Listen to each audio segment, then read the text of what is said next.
और पहली खबर दिल्ली से ही, राजधानी दिल्ली से इसलिए महत्वपूर्ण हो जाती है क्योंकि कल जो है राजधानी दिल्ली को अपना नया मुख्यमंत्री मिल चुका है। काफी दिनों से विचार विमर्श के बाद, मंथन के बाद कल पर्दा उठ चुका है और रेखा गुप्ता के नाम पर मोहर लग चुकी है। रेखा गुप्ता को विधायक दल का नेता चुन लिया गया है और वो ही दिल्ली की मुख्यमंत्री बनने वाली है। तो बिल्कुल यहाँ भारतीय जनता पार्टी ने मुख्यमंत्री के चेहरे पर मुहर लगा दी है, जहां आज रामलीला मैदान में आपको बता दें कि शपथ ग्रहण समारोह है।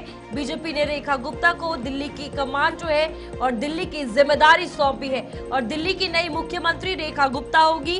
पीएम मोदी, गृह मंत्री अमित शाह समारोह में शामिल होंगे। कई सेलिब्रिटी होंगे, कई उद्योगपति होंगे और ये सभी आज करीब 12:30 बजे रामलीला मैदान में शपथ ग्रहण करेंगे। और दिल्ली में देखो, महिला मुख्यमंत्री का जो चलन है वो काफी सालों से चलता आ रहा है। सुषमा स्वराज को बीजेपी ने सबसे पहले मुख्यमंत्री बनाया था 1996 के आसपास और उसके बाद शीला दीक्षित को मुख्यमंत्री कांग्रेस की तरफ से बनाया गया। 15 साल शीला दीक्षित सरकार में रही। उसके बाद आतिशी को कुछ समय के लिए मुख्यमंत्री बनाया गया और एक महिला मुख्यमंत्री फिर से दिल्ली को बीजेपी ने समर्पित की है और वो है रेखा गुप्ता का नाम। 50 साल इनकी उम्र है और शुरुआत इन्हें डोसू से की थी और वहीं से दिल्ली यूनिवर्सिटी स्टूडेंट्स यूनियन से इन्होंने शुरुआत की और वहां से पहुंचते पहुंचते आज दिल्ली की मुख्यमंत्री बन चुकी हैं। इस क्षण को लेकर चाहे वो प्रधानमंत्री हूं जेपी नड्डा हूं, गृह मंत्री अमित शाह हूं, रक्षा मंत्री राजनाथ सिंह हो, परिवहन मंत्री नितिन गडकरी हूं, कृषि मंत्री शिवराज सिंह चौहान हूं, उत्तराखंड के मुख्यमंत्री पुष्कर सिंह धामी हूं या फिर अन्य राज्यों के मुख्यमंत्री हों, उन तमाम मुख्यमंत्रियों ने रेखा गुप्ता को बधाई दी है और साफ तौर पर नजर आ रहा है रेखा गुप्ता के चेहरे पर जो मुस्कान है वो नजर आ रही है कि आखिर अब महिलाओं के सशक्तिकरण को लेकर बीजेपी ने ये बड़ा कदम उठाया है और दिल्ली के साथ साथ पूरे देश को संदेश दिया है कि हम महिलाओं को और हमेशा सर्वोपरि रखते हैं, महिलाओं को हमेशा आगे रखते हैं। तो बिल्कुल यहाँ पर दिल्ली में बीजेपी सरकार की कमान अब महिला के हाथ में होगी और वो है रेखा गुप्ता। तस्वीरों में आपके सामने है जहां पर कल शाम जब नाम का ऐलान हुआ तो उसके बाद आपको बता दें यहाँ पर सहमति जो है सभी के द्वारा जताई गई और इनमें से रेखा गुप्ता को दिल्ली का नया मुख्यमंत्री भारतीय जनता पार्टी से चुना गया।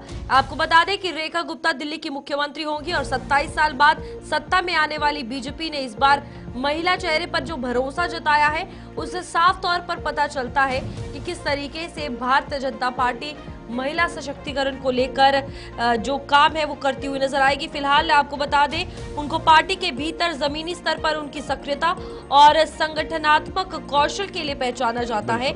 रेखा बीजेपी शासित 21 राज्यों में एकमात्र महिला मुख्यमंत्री होंगी और ये पार्टी के लिए बहुत बड़ी बात है, जहां पर 28 राज्य है और 28 में से 21 राज्यों में एनडीए की सरकार है और उसमें से भी यहाँ पर आप देखिए कि महिला मुख्यमंत्री सिर्फ रेखा गुप्ता होंगी और दिल्ली जो कि भारत की राजधानी है उसकी कमान महिला संभालती हुई नजर आएंगी। तो खुद में एक उदाहरण है कि भारतीय जनता पार्टी ने किस तरीके से महिला नाम को चुना है।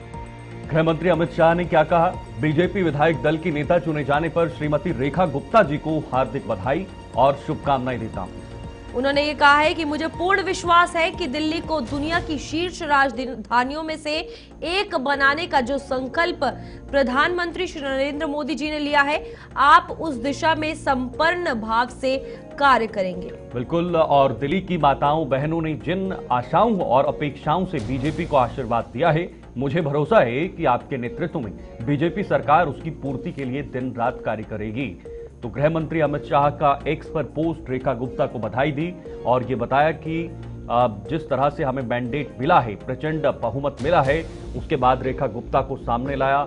महिला सशक्तिकरण को लेकर जैसे हमने पहले ही बात की, वो भी एक कहीं ना कहीं संदेश देने की कोशिश की गई है। तो बिल्कुल इसी में यूपी के सीएम यानी योगी आदित्यनाथ के द्वारा भी अकाउंट एक्स पर पोस्ट किया गया है, जहां पर उन्होंने ये कहा कि बीजेपी दिल्ली विधायक दल का नेता चुने जाने पर श्रीमती रेखा गुप्ता जी को हार्दिक बधाई एवं शुभकामनाएं। तो लगातार बधाइयां, शुभकामनाएं भारतीय जनता पार्टी के चाहे अलग अलग राज्यों के मुख्यमंत्री हो या फिर यहाँ पर जितने भी लोग भारतीय जनता पार्टी से जुड़े हैं, सभी एक एक करके बधाई दे रहे हैं। पुष्कर सिंह धामी उत्तराखंड के मुख्यमंत्री, उन्होंने क्या कहा? दिल्ली में बीजेपी विधायक दल का नेता चुने जाने पर श्रीमती रेखा गुप्ता जी को हार्दिक बधाई और शुभकामनाएं। उन्होंने कहा कि मैं यहाँ पर नेता चुने जाने पर श्रीमती रेखा गुप्ता जी को हार्दिक बधाई एवं शुभकामनाएं देता हूँ। मुझे पूर्ण विश्वास है कि आदरणीय प्रधानमंत्री श्री नरेंद्र मोदी जी के मार्गदर्शन में आपका नेतृत्व दिल्ली की प्रगति को नई ऊंचाइयों तक ले जाएगा और दिल्ली का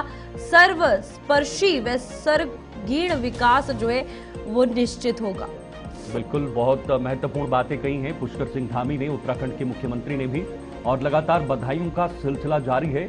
शीर्ष नेतृत्व से लेकर राज्यों के मुख्यमंत्री हों या फिर कार्यकर्ता हों, वो रेखा गुप्ता के नाम पर सहमति जता रहे हैं। लेकिन रूपाली, बड़ी बात यह है कि रेखा गुप्ता का नाम पिछले कई दिनों से आगे चल ही रहा था। महिला के नाते प्रवेश वर्मा का नाम भी ऐसा था जिसे अरविंद केजरीवाल का घोर प्रतिद्वंदी बताया जा रहा था, और वो काम उन्होंने करके दिखाया।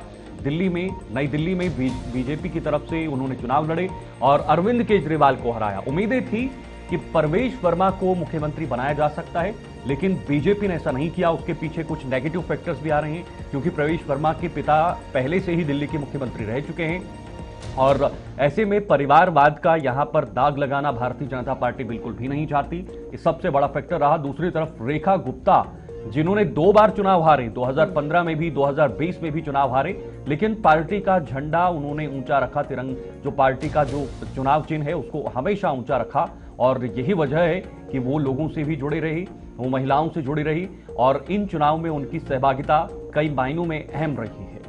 तो आपको बता दें रेखा गुप्ता के बारे में, जो कि नई सीएम है, उनकी कुछ महत्वपूर्ण बातें। 50 साल की रेखा गुप्ता जिंदल दिल्ली की 9वीं सीएम होने वाली है। रेखा भी पूर्व सीएम अरविंद केजरीवाल की तरह वैश्य है, और ये 2 फायदे बीजेपी के पास है, महिला और वैश्य चेहरा। यहाँ पर दिल्ली में वैश्य समुदाय व्यापार में उनका होल्ड जो है काफी ज्यादा है।